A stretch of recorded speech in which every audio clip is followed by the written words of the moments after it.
बिस्मिल्लाहिर्रहमानिर्रहीम। अस्सलाम वालेकुम students, I am Ghulam Abbas from पाक जूनियर कॉलेज। हमने चैप्टर 12 के अंदर बेस कैटलाइज रिएक्शन को स्टार्ट किया था, जिसमें हमारा प्रीवियस लेक्चर एल्डोल कंडेंसेशन से रिलेटेड था। आज का हमारा टॉपिक कैनी-ज़ेरो रिएक्शन है, जो कि एक मोस्ट इंपॉर्टेंट लॉन्ग क्वेश्चन है। कैनी-ज़ेरो बेसिकली एक साइंटिस्ट का नाम है जिसने इस रिएक्शन को इंट्रोड्यूस करवाया था, तो उस साइंटिस्ट के नाम से भी इस रिएक्शन का नाम रख दिया गया, जो कि कैनी-ज़ेरो रिएक्शन के नाम से इसको हम डिनोट करते हैं। सबसे पहले इसकी डेफिनेशन है। डेफिनेशन के अंदर ये बेसिकली कैनी-ज़ेरो रिएक्शन क्या होता है? Self oxidation reduction reaction. मतलब ये एक ऐसा रिएक्शन है जिसमें खुद ब खुद ऑक्सीडेशन का प्रोसेस भी होता है और रिडक्शन का प्रोसेस भी इसी के अंदर होता है। Of aldehydes having no alpha hydrogen. यहाँ पे पॉइंट, मोस्ट इंपॉर्टेंट पॉइंट है ये, जो कि नोट करने वाला है कि ये जो रिएक्शन है किसके साथ प्रोसीड होगा? एल्डिहाइड के साथ। लेकिन एल्डिहाइड की भी डिफरेंट टाइप्स होती हैं। यहाँ पे हम उस एल्डिहाइड की बात करेंगे जिसके अंदर हाइड्रोजन एटम, अल्फा हाइड्रोजन मौजूद ना हो। एल्डिहाइड के साथ रिएक्शन होगा, एल्डिहाइड के रिएक्शन से ही हमारे पास प्रोडक्ट्स बनेंगे, लेकिन हम एल्डिहाइड वो इस्तेमाल करेंगे यहाँ पे जिसके पास अल्फा हाइड्रोजन मौजूद ना हो। In the presence of a base, और बेस की मौजूदगी में ये रिएक्शन प्रोसीड होगा। अब इसमें कुछ मोस्ट इंपॉर्टेंट पॉइंट्स हैं जिसको हम यहाँ पे डेफिनेशन के अंदर भी स्टडी कर चुके हैं, इसको मैंने सेपरेट भी यहाँ पे मेंशन कर दिया हुआ है कि aldehydes having no alpha hydrogen, कि हम एल्डिहाइड के साथ तो रिएक्शन करवाएंगे, एल्डिहाइड का रिएक्शन होगा यहाँ पे, लेकिन एल्डिहाइड हम वो इस्तेमाल करेंगे जिसके अंदर अल्फा हाइड्रोजन मौजूद ना हो।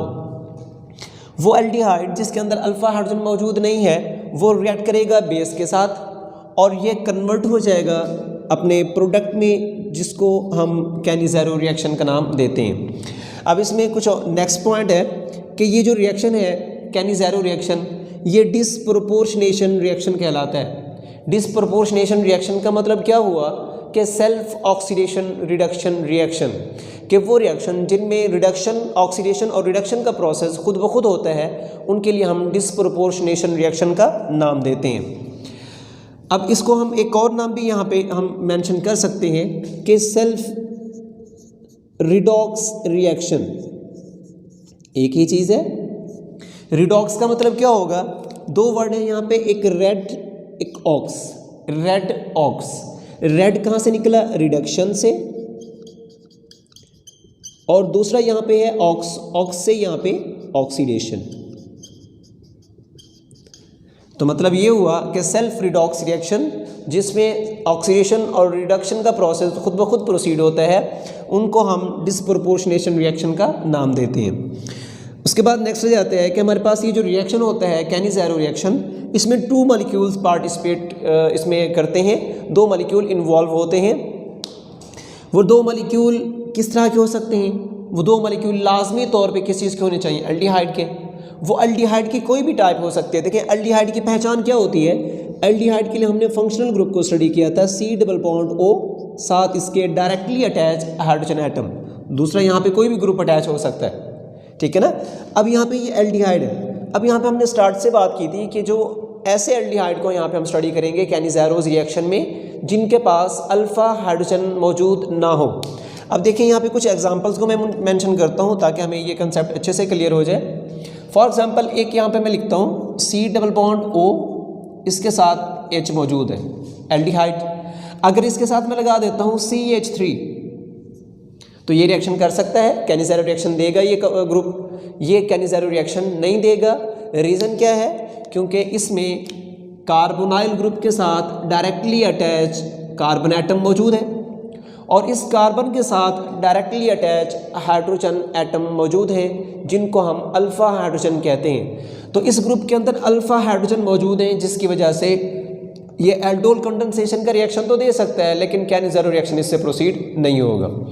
अब इसी तरह फॉर एग्जांपल अगर हम इस तरह लेते हैं जैसे कि ये कार्बोनाइल ग्रुप हमारे पास मौजूद है, C डबल बॉन्ड O, और इसके इस साइड पे H लगा दे, ये एल्डिहाइड बन गई। अब इसकी दूसरी साइड पे अगर मैं लगा देता हूँ H, अब ये ऐसा ग्रुप है जिसमें डायरेक्टली अटैच हाइड्रोजन एटम तो कार्बोनाइल कार्बन के साथ मौजूद है, लेकिन हम इनको अल्फ़ा कार्बन का नाम, अल्फ़ा हाइड्रोजन का नाम नहीं देंगे, रीज़न क्या है? क्योंकि अल्फ़ा हाइड्रोजन वहाँ पे होता है जहाँ पे अल्फ़ा कार्बन मौजूद हो। अगर अल्फ़ा कार्बन है तो अल्फ़ा हाइड्रोजन भी हो सकता है। अगर अल्फ़ा कार्बन फॉर एग्ज़ाम्पल नहीं है तो अल्फ़ा हाइड्रोजन भी नहीं होगा। तो मतलब ये है कि अल्फ़ा हाइड्रोजन के होने के लिए अल्फ़ा कार्बन का होना लाजमी है। तो इसमें अल्फ़ा कार्बन मौजूद नहीं है, तो इस वजह से इन हाइड्रोजन एटम्स को हम अल्फ़ा हाइड्रोजन का नाम नहीं देंगे। तो मतलब ये है कि कोई भी यहाँ पे ग्रुप आ सकता है, एरोमेटिक कंपाउंड्स हो सकते हैं जो कि एल्डिहाइड से रिलेटेड हो, जिनमें एल्डिहाइड एक फंक्शनल ग्रुप मौजूद हो, लेकिन कंडीशन क्या आनी चाहिए कि उनके अंदर अल्फ़ा हाइड्रोजन मौजूद ना हो, तो वो जो एरोमेटिक कंपाउंड्स हैं वो भी कैनिज़ारो रिएक्शन दे सकते हैं। तो इसी तरह दो मॉलिक्यूल हम यहाँ पे लेते हैं जो कि इन्वॉल्व होते हैं, टू मॉलिक्यूल्स रिएक्शन के अंदर इन्वॉल्व होते हैं, उनके आपस में रिएक्ट करने से हमारे पास प्रोडक्ट्स बनते हैं। टू मॉलिक्यूल्स दोनों एल्डिहाइड के होने चाहिए, उसमें से एक मॉलिक्यूल जो होगा वो रिडक्शन का प्रोसेस करेगा, दूसरा मॉलिक्यूल जो होगा वो ऑक्सीडेशन का प्रोसेस करेगा। मतलब एक मॉलिक्यूल की रिडक्शन होगी, दूसरे मॉलिक्यूल की ऑक्सीडेशन होगी। हमने स्टार्ट में ही बात की थी कि ये रिएक्शन जो होता है रिडॉक्स रिएक्शन या डिस्प्रोपोर्शनेशन रिएक्शन कहलाता है। इसमें खुद ब खुद ऑक्सीडेशन और रिडक्शन का प्रोसेस होता है। अब इसमें एक मॉलिक्यूल रिडक्शन शो करेगा और रिडक्शन से जो प्रोडक्ट बनेगा वो हमारे पास अल्कोहल होता है। दूसरे मॉलिक्यूल की ऑक्सीडेशन होगी और ऑक्सीडेशन से जो प्रोडक्ट बनेगा वो कार्बोक्सिलेट साल्ट होता है जो हमें प्रोडक्ट में मिलता है। तो इसी तरह हम इनके रिएक्शंस की तरफ मूव करते हैं। हम ये बात याद रखेंगे कैनिज़ारो रिएक्शन में एक मोस्ट इंपॉर्टेंट एमसीक्यूज भी है जो एल्डोल कंडेंसेशन और कैनिज़ारो रिएक्शन दोनों में पूछा जाता है। एल्डोल कंडेंसेशन के अंदर ये कहा जाता है कि हम अगर ग्रुप इस्तेमाल कर रहे हैं, चाहे जो भी हम रिएक्टेंट ले रहे हैं, उनके अंदर अल्फ़ा हाइड्रोजन मौजूद होगा या नहीं होगा। तो वहाँ पे कंडीशन क्या है कि अल्फ़ा हाइड्रोजन अगर होगा तो एल्डोल का रिएक्शन प्रोसीड कर सकते हैं। अगर आप कैनिज़ारो रिएक्शन प्रोसीड करा रहे हैं तो अगर आपके पास अल्फ़ा हाइड्रोजन मौजूद है तो आप कैनिज़ारो रिएक्शन उससे नहीं करवा सकते। तो ये मोस्ट इंपॉर्टेंट कंडीशन है कि कैनिज़ारो रिएक्शन के लिए अल्फ़ा हाइड्रोजन नहीं होना चाहिए। तो इसमें सबसे पहले एक्वा सॉल्यूशन हमारे पास होना चाहिए सोडियम हाइड्रोक्साइड का, जो कि 50% हमारे पास जिसमें सोडियम हाइड्रोक्साइड मौजूद हो और 50% एक्वा का मतलब होता है वाटर। तो हम सॉल्यूशन तैयार करेंगे, ऐसा सॉल्यूशन हम तैयार करेंगे इसमें फॉर एग्जांपल इसके अंदर हमने सॉल्यूशन तैयार किया जिसमें 50% इसके अंदर वाटर मौजूद है और हम इसके अंदर 50% ऐड कर देते हैं NaOH, aqueous solution of sodium hydroxide. जब हम इसका इस्तेमाल करते हैं, इसको ऐड किया जाता है, ये एक्वस सॉल्यूशन मौजूद है, हमने सॉल्यूशन तैयार कर लिया हुआ है। अब इस सॉल्यूशन में हम जैसे ही फॉर्मेल्डिहाइड को डालेंगे, फॉर्मेल्डिहाइड में कोई भी अल्फ़ा हाइड्रोजन मौजूद नहीं है। ये हाइड्रोजन एटम है, इनको अल्फ़ा हाइड्रोजन नहीं बोलेंगे। क्यों? क्योंकि यहाँ पे अल्फ़ा कार्बन मौजूद नहीं है। अगर अल्फ़ा कार्बन नहीं है तो अल्फ़ा हाइड्रोजन भी नहीं होगा। तो इसमें हम डालते हैं फॉर्मेल्डिहाइड का, जो कि हमारे पास है C+OH। जैसे ही हम इसके अंदर डालते हैं ये फ़ौरन से रिएक्ट करेगा उस बेस के साथ और प्रोडक्ट में कन्वर्ट हो जाएगा। तो हमने अभी डिस्कस किया था कि हमारे पास दो प्रोडक्ट बनते हैं कैनिज़ारो रिएक्शन में, एक ऑक्सीडेशन से बनता है, दूसरा रिडक्शन से बनता है। तो ऑक्सीडेशन से जो प्रोडक्ट बनता है वो कार्बोक्सिलेट साल्ट होता है। साल्ट जो बनेगा वो ऑक्सीडेशन से बनेगा और रिडक्शन से अल्कोहल बनेगा। ये भी इंपॉर्टेंट एमसीक्यूज हैं, ये एमसीक्यूज में पूछे जाते हैं। अब इसमें रिएक्शन किस तरह से प्रोसीड होगा? हमारे पास दो रिएक्टेंट फॉर्मेल्डिहाइड के 2 रिएक्टेंट्स यहाँ पे यूज़ होंगे बेस के साथ, जो रिएक्ट करके प्रोडक्ट में कन्वर्ट हो जाते हैं।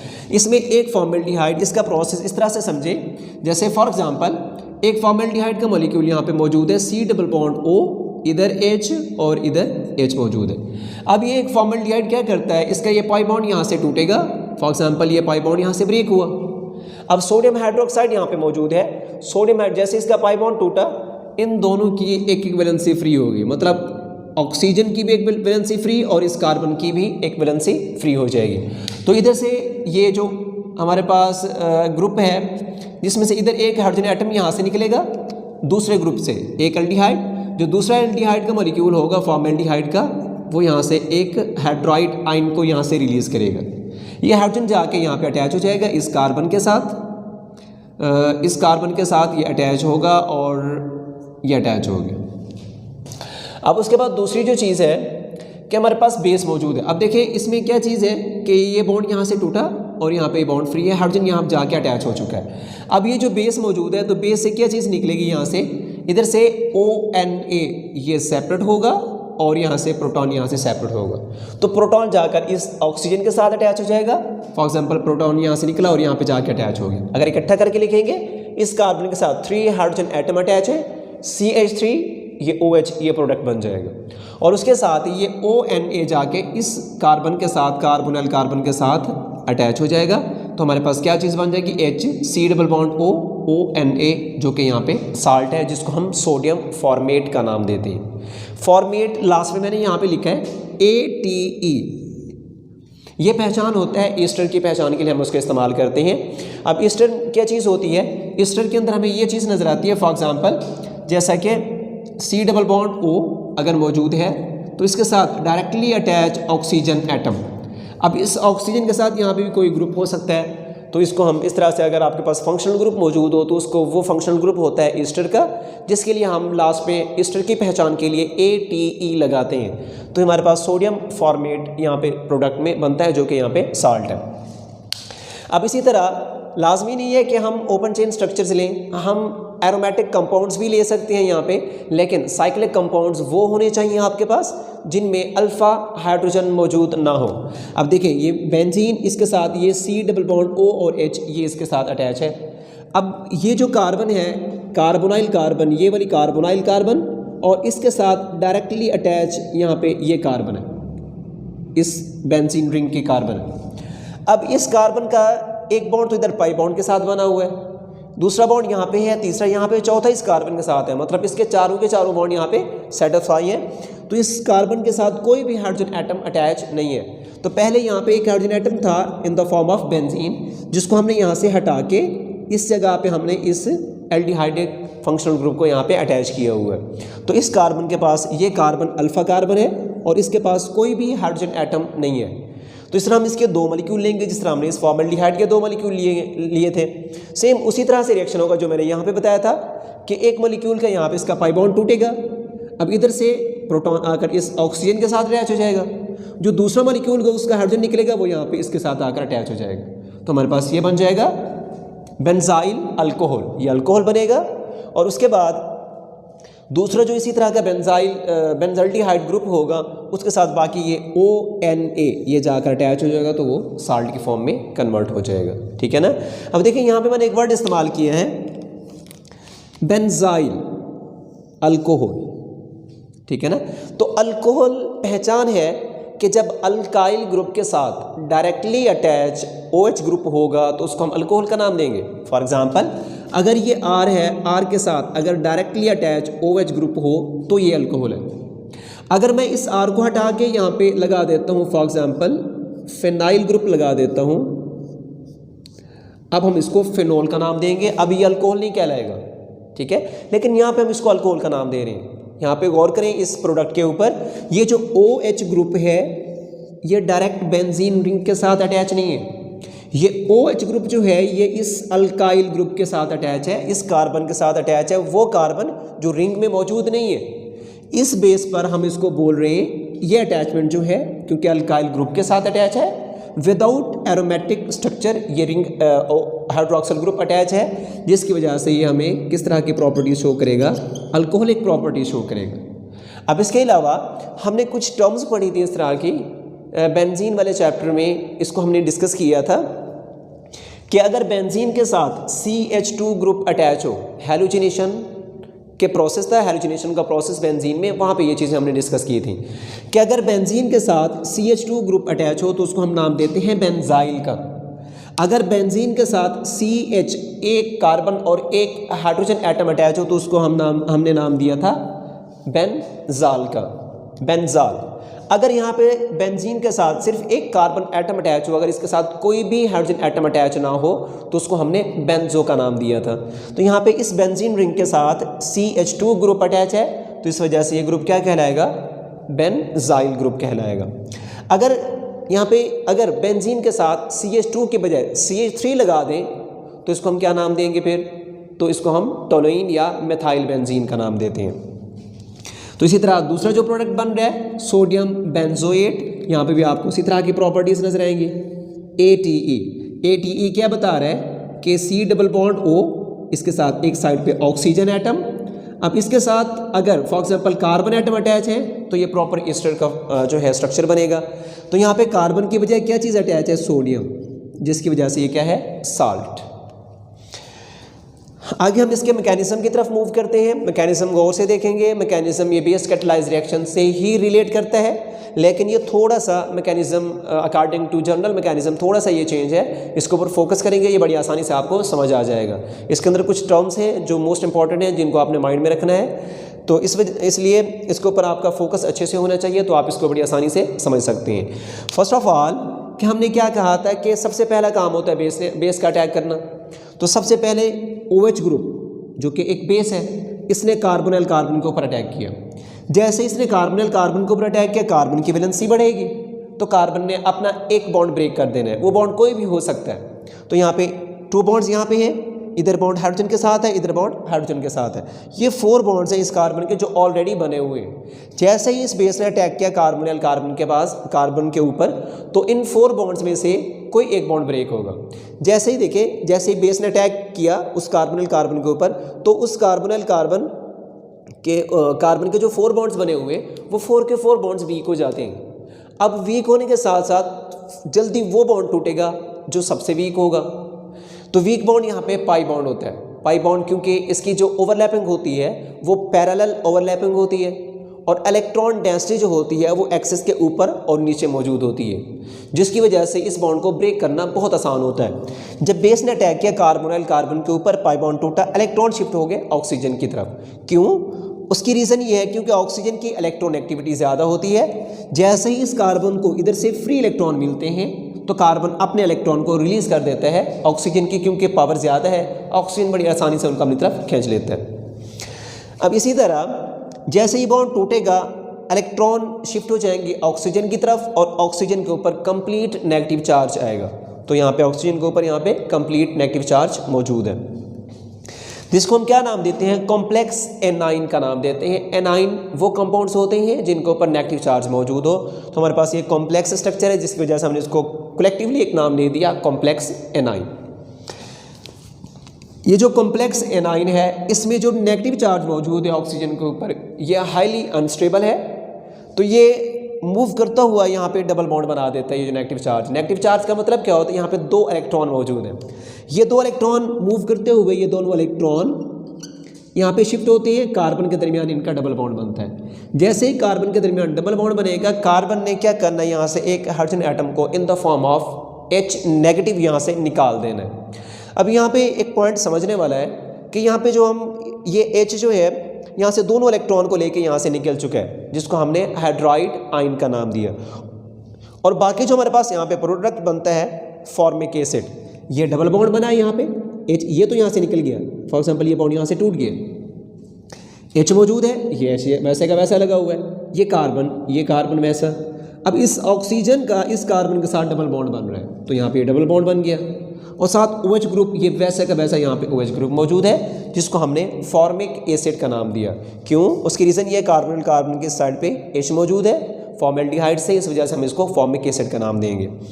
उसके बाद नेक्स्ट जो यहाँ पे प्रोडक्ट बना हुआ है वो है हाइड्राइड आयन।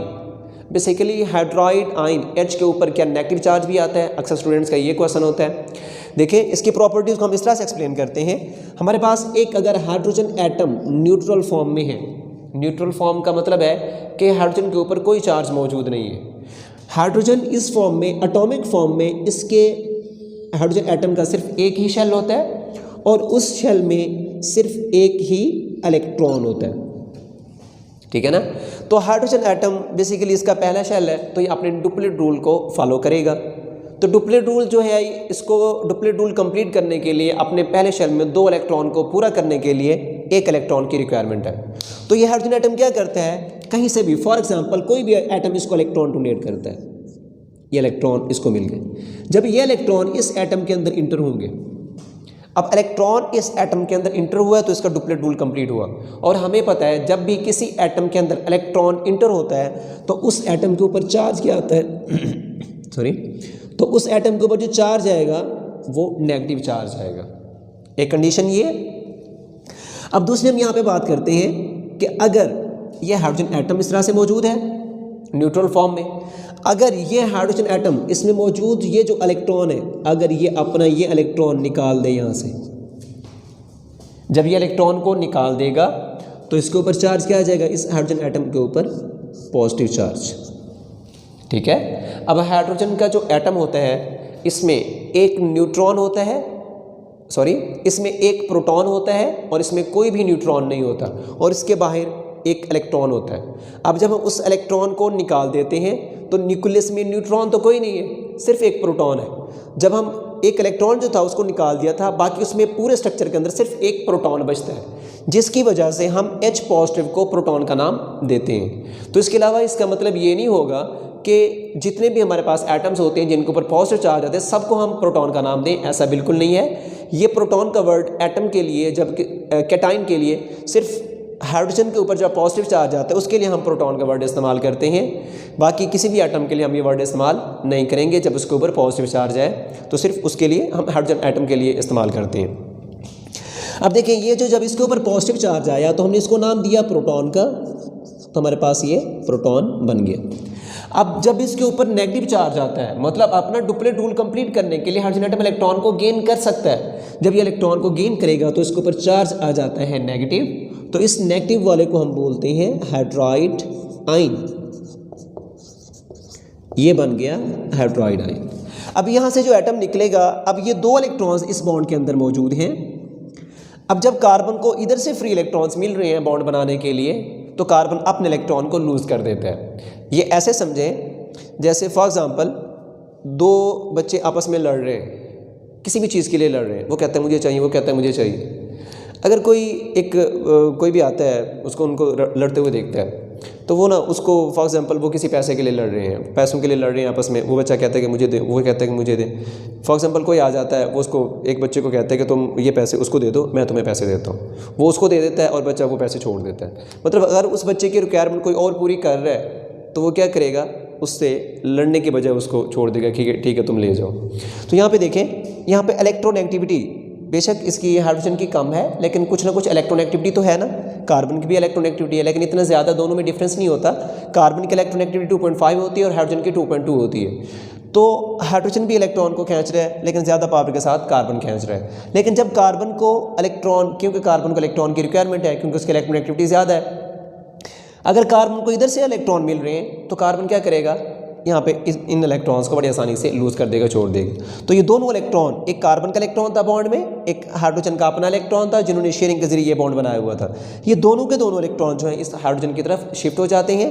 अब हाइड्रोजन का एक तो अपना इलेक्ट्रॉन है और दूसरा इलेक्ट्रॉन, ये कार्बन वाला इलेक्ट्रॉन इसके पास आता है, जिसकी वजह से इस हाइड्रोजन एटम के ऊपर नेगेटिव चार्ज आ जाता है, जिसकी वजह से हम इसको हाइड्राइड आयन का नाम देते हैं। अब ये हाइड्राइड आयन जैसे ही यहाँ पे बनता है, ये हाइड्राइड आयन आगे जाके दूसरे कार्बोनाइल कार्बन के ऊपर अटैक करता है। फर्स्ट कार्बोनाइल कार्बन को तो हमने यहाँ पे लिया था स्टार्ट पे, हमने रिएक्शन के अंदर भी ये बात की है कि हमारे पास कार्बोनाइल कार्बन जो हमारा रिएक्टेंट होगा, हम दो रिएक्टेंट लेंगे रिएक्शन के अंदर। तो एक रिएक्टेंट तो स्टार्ट पे यूज़ हो गया था जिसके ऊपर बेस ने अटैक किया था, तो दूसरा रिएक्टेंट जो होगा वो उसके ऊपर हाइड्राइड आयन जाके अटैक करता है। जैसे हाइड्राइड आयन अटैक करेगा कार्बन के ऊपर, कार्बन की वैलेंसी बढ़ेगी, मतलब कार्बन को बॉन्ड बनाने के लिए अब ये हाइड्राइड आयन, इसके पास 2 इलेक्ट्रॉन्स मौजूद हैं इस नेगेटिव चार्ज के अंदर। अब ये हाइड्राइड आयन जाके इसको इलेक्ट्रॉन डोनेट करता है कार्बन को और कार्बन के साथ बॉन्ड बना लेता है। जैसे कार्बन का बॉन्ड यहाँ पे बनेगा, कार्बन का इन बॉन्ड्स में से एक बॉन्ड कार्बन का ब्रेक हो जाएगा। वो कौन सा बॉन्ड ब्रेक होगा, जो सबसे वीक होगा, और हमें पता है कि इनमें अगर पाई बॉन्ड मौजूद है तो पाई बॉन्ड सबसे वीक होता है और बड़ी आसानी से वो ब्रेक हो जाएगा। अब इसका बॉन्ड बना, ये पाई बॉन्ड यहाँ से ब्रेक हुआ और ऑक्सीजन के ऊपर चार्ज आ गया नेगेटिव चार्ज आने से हमारे पास ये बेसिकली कार्बन एक है, तो एक के लिए मिथाइल ग्रुप होता है, तो साथ ऑक्सीजन मौजूद है, ऑक्सीजन के ऊपर नेगेटिव चार्ज है। मैंने आपको बताया था कि जब अल्काइल ग्रुप के साथ ऑक्सीजन मौजूद हो और ऑक्सीजन के ऊपर नेगेटिव चार्ज आ जाए तो अकॉर्डिंग टू अल्काइल हम उसको नाम देंगे अल्क ऑक्साइड। अल्काइल से ऑक्साइड ऑक्सीजन, मतलब उसके ऊपर नेगेटिव चार्ज है तो उसको हम ऑक्सीजन ऑक्साइड आयन बोलते हैं। तो इसको जनरली तौर पर अल्का ऑक्साइड आयन बोल सकते हैं। अगर इसको आप स्पेसिफिक नाम देना चाहते हैं तो अकॉर्डिंग टू कार्बन स्ट्रेंथ हम इसको नाम देंगे। तो यहाँ पे एक कार्बन है तो एक कार्बन वाला मीथेन होता है, तो उसी हिसाब से मेथॉक्साइड आयन। तो ये जो प्रोडक्ट बना ये मेथॉक्साइड आयन है। ये मेथॉक्साइड आयन आगे अटैक करेगा एसिड के ऊपर। देखिए हमारे पास यहाँ पे प्रोडक्ट बना था फॉर्मिक एसिड। अब देखिए यहाँ पे वो प्रोटॉन फॉर्मिक एसिड से ही क्यों लेता है। फॉर्मिक एसिड जब एक प्रोडक्ट बन चुका है वो इसको प्रोटॉन क्यों डोनेट कर रहा है, यहाँ पे रीज़न है। देखिए जब इसको ये प्रोटॉन डोनेट कर देगा इसको, तो इस फॉर्मिक एसिड में मौजूद ऑक्सीजन के ऊपर नेगेटिव चार्ज आ जाता है, जैसा कि यहाँ पे नज़र आ रहा है, इसके ऊपर नेगेटिव चार्ज आ रहा है। अब यहाँ पे भी ऑक्सीजन के ऊपर नेगेटिव चार्ज आ रहा है प्रोटॉन के देने से, तो जो प्रोटॉन ले रहा है उसके ऊपर भी ऑक्सीजन के ऊपर नेगेटिव चार्ज है, तो ये उससे प्रोटॉन क्यों लेता है, वो प्रोटॉन डोनेट क्यों करता है इसको, ठीक है ना। अब देखिए ये जो नेगेटिव चार्ज बन रहा है ये आगे बेस से सोडियम को लेकर साल्ट की फॉर्म में कन्वर्ट हो जाता है, तो इसने बेस से सोडियम को क्यों नहीं पिक किया, यहाँ से प्रोटॉन को ही क्यों पिक कर रहा है। उसकी रीज़न ये होती है क्योंकि ये हमारे पास ये जो स्ट्रक्चर बना हुआ है इसका बेसिकली इस तरह से है। ये जो हमारे पास ये प्रोडक्ट है इसको गौर से देखना है, ये हम रिएक्टेंट इस्तेमाल कर रहे हैं यहाँ पे, जिसको हम नाम देते हैं फॉर्मिक एसिड का। तो फॉर्मिक एसिड जो है एक स्ट्रॉन्ग एसिड है। स्ट्रॉन्ग एसिड का मतलब ये बड़ी आसानी से प्रोटॉन को रिलीज़ करेगा। देखें फॉर एग्जांपल ये आपके पास एक यही एसिड, यही ग्रुप में यहाँ पे लिख रहा हूँ, C+O और साथ यहाँ पे H मौजूद है, ठीक है। अब इसके अंदर ये जो प्रोसेस होता है इसके लोन पेयर, ऑक्सीजन के लोन पेयर क्या करते हैं, क्योंकि लोन पेयर क्या होते हैं, लोन पेयर इलेक्ट्रॉन का वो पेयर होता है जो बॉन्ड फॉर्मेशन में इन्वॉल्व नहीं होता और वो वहाँ पे फ्रीली मूव करता है। जो लोन पेयर होता है फ्री मूव करने के साथ साथ अगर उसको मौका मिलता है तो वो रेजोनेशन के अंदर इन्वॉल्व हो जाता है, रेजोनेटिंग स्ट्रक्चर बना देता है। अब इसके रेजोनेटिंग स्ट्रक्चर बन सकते हैं। देखिए ये जो लोन पेयर्स है ये अटैक करेंगे इस कार्बन के ऊपर, यहाँ पे डबल बॉन्ड बनाएंगे। जैसे इस ऑक्सीजन का यहाँ पे डबल बॉन्ड बनेगा तो कार्बन का जो है वैलेंसी बढ़ जाएगी, तो कार्बन ने अपना एक बॉन्ड ब्रेक करना है, तो कौन सा बॉन्ड ब्रेक होगा, वो बॉन्ड ब्रेक होगा जो सबसे वीक है। तो यहाँ पे पाई बॉन्ड ब्रेक है, ये बॉन्ड ब्रेक होगा और दोनों इलेक्ट्रॉन शिफ्ट हो जाएंगे इस ऑक्सीजन एटम की तरफ। तो हमारे पास रेजोनेटिंग स्ट्रक्चर किस तरह का बनेगा। अब इसमें देखें जैसा कि H यहाँ पे मौजूद है, इसको हमने वैसे का वैसा यहाँ पे लगा दिया H, इसके साथ ये कार्बन एटम है, ये कार्बन एटम। अब इसका ये पाई बॉन्ड टूट के इलेक्ट्रॉन चले गए ऊपर ऑक्सीजन के पास और साथ इसके इस ऑक्सीजन के ऊपर चार्ज आ जाएगा यहाँ पे डबल बॉन्ड और साथ इसके हाइड्रोजन एटम अटैच है तो इसके ऊपर चार्ज आ जाता है पॉजिटिव। क्यों? क्योंकि यहाँ पे ऑक्सीजन के जो इलेक्ट्रॉन्स थे, लोन पेयर थे, वो यहाँ पे यूज़ हुए, मतलब ऑक्सीजन के जो लोन पेयर थे वो आगे शिफ्ट हो गए, मतलब ऑक्सीजन ने इलेक्ट्रॉन का पेयर डोनेट कर दिया है, जिसकी वजह से इस ऑक्सीजन के पास इलेक्ट्रॉन डेंसिटी कम हो जाती है, जिसकी वजह से इसके ऊपर पॉजिटिव चार्ज हम ये साइन लगाते हैं। जब भी किसी इलेक्ट्रोनेगेटिव एटम के ऊपर पॉजिटिव चार्ज आता है तो उसकी इलेक्ट्रोनेगेटिविटी पहले से ज़्यादा हो जाती है। अब इस इलेक्ट्रोनेगेटिव एटम ऑक्सीजन जो है, जैसे इसके ऊपर पॉजिटिव चार्ज आया, मतलब ये है कि इलेक्ट्रोनेगेटिव का मतलब क्या होता है कि उसको इलेक्ट्रॉन चाहिए, वो भूख है, उसको इलेक्ट्रॉन की रिक्वायरमेंट है, तो अपनी उस भूख को ख़त्म करने के लिए वो क्या करता है, इलेक्ट्रॉन को खींचता है अपनी तरफ। अब यहाँ पर उसने क्या किया है कि वो खुद भी उसको इलेक्ट्रॉन की रिक्वायरमेंट थी, लेकिन यहाँ पे उसने इलेक्ट्रॉन अपने भी डोनेट कर दिए। अब मतलब ये हुआ कि उसको पहले से ज़्यादा अब इलेक्ट्रॉन की रिक्वायरमेंट है, पहले से ज़्यादा वो भूखा हो चुका है। अब आप उसकी भूख को कहाँ से ख़त्म किया जा सकता है, वो अपने इन इलेक्ट्रॉन्स को, अपनी इस इलेक्ट्रॉन की कमी को इन हाइड्रोजन के साथ जो बॉन्ड बना हुआ है, इन इलेक्ट्रॉन्स को अपनी तरफ अट्रैक्ट करके अपने इलेक्ट्रॉन की कमी को वो पूरा कर सकता है। मतलब जितनी पावर के साथ यहाँ पे ये ऑक्सीजन इलेक्ट्रॉन्स को खींच रहा था, उससे ज़्यादा पावर के साथ अब इन इलेक्ट्रॉन्स को वो खींच रहा है। जितना तेज़ी के साथ, जितना ज़्यादा फोर्स के साथ वो हाइड्रोजन वाले इलेक्ट्रॉन्स को खींचेगा अपनी तरफ, उतना प्रोटॉन तेज़ी के साथ निकलेगा। जितना प्रोटॉन जितना जल्दी निकलेगा उतना वो अच्छा एसिड कंसिडर किया जाता है। तो यहाँ पे ये जो नेगेटिव चार्ज बन रहा है, ये यहाँ पे जो नेगेटिव चार्ज क्रिएट होगा वो क्योंकि रेजोनेशन का प्रोसेस कर रहा है, रेजोनेट कर रहा है, तो रेजोनेटिंग स्ट्रक्चर बना रहा है। वो तमाम कंपाउंड जिनके अंदर रेजोनेंस मौजूद हो वो स्टेबल होते हैं। तो यहाँ पे जो एनाइन बन रहा है ये स्टेबल एनाइन बन रहा है, जिसकी वजह से ये प्रोटॉन को बड़ी आसानी से डोनेट कर देता है ड्यू टू रेजोनेंस। हमने ये पढ़ा था resonance is directly proportional to the stability, कि जिस तरह से रेजोनेटिंग स्ट्रक्चर जितने ज़्यादा होते जाएंगे उतना स्टेबिलिटी बढ़ती जाती है। तो यहाँ पे हम दो इसके रेजोनेटिंग स्ट्रक्चर बना सकते हैं जिसकी वजह से इसकी स्टेबिलिटी सबसे ज़्यादा होती है। तो यहाँ पे स्टेबल जो है एनाइन बन रहा है, जिसकी वजह से प्रोटॉन बड़ी आसानी से लूज़ करेगा, तो वो प्रोटॉन आकर यहाँ पे इस ऑक्सीजन के साथ अटैच हो जाता है, जिसकी वजह से हमारे पास यहाँ पे एक प्रोडक्ट बनेगा ये वाला, जिसको हमने नाम दिया मैथानॉल। मीथेन एक कार्बन है, ई को हटा के OL लगा दिया क्योंकि यहाँ पे अल्कोहलिक ग्रुप है, तो ये मेथनॉल, और ये जो ऑक्सीजन के ऊपर यहाँ से नेगेटिव चार्ज क्रिएट होगा इसको हम नाम देते हैं फॉर्मेट आयन का। ठीक है, अब ये जो फॉर्मेट आयन है, अब ये आगे बेस के ऊपर अटैक करेगा। बेस में मौजूद, क्योंकि ये नेगेटिव चार्ज है और बेस में जो सोडियम होता है, सोडियम के ऊपर पॉजिटिव और OH के ऊपर नेगेटिव चार्ज होता है। तो सोडियम क्या करेगा, क्योंकि इसके ऊपर पॉजिटिव चार्ज है, ये आकर इसके साथ अटैच हो जाएगा इस ऑक्सीजन के साथ, तो हमारे पास ये प्रोडक्ट बनेगा जिसको हम सोडियम फॉर्मेट साल्ट का नाम देते हैं। और उसके साथ बाकी ये वाला जो ग्रुप है OH नेगेटिव यहाँ से निकलेगा, और यहाँ पे वो हमें नजर आ रहा है OH नेगेटिव, ये वो OH नेगेटिव है जिसको हमने स्टार्ट पे यहाँ पे मैकेनिज्म के अंदर यूज़ किया था। तो जिस तरह हमने बेस को यहाँ पे इस्तेमाल किया था, यूज़ किया था, वैसे की वैसे हमने बेस लास्ट पे प्रिपेयर कर दी है। तो हमने ये भी कहा था कि बेस कैटालाइज रिएक्शन में कैटलिस्ट वो स्पीशीज होती है जिसको हम जिस तरह से इस्तेमाल करते हैं, स्टार्ट पे लेते हैं, उसको वैसा का वैसा हमने प्रिपेयर भी करना होता है। तो हमने बेस को लास्ट पे यहाँ पे प्रिपेयर कर दिया। तो ये हमारा एक इंपॉर्टेंट लॉन्ग क्वेश्चन है कैनी-ज़ाइरो रिएक्शन। इसके ऊपर शॉर्ट क्वेश्चन भी आते हैं और इसी में से MCQs भी पूछे जाते हैं। इसमें इसका हमारा जो प्रीवियस लेक्चर था एल्डोल कंडेंसेशन, वो भी एक इंपॉर्टेंट लॉन्ग क्वेश्चन है।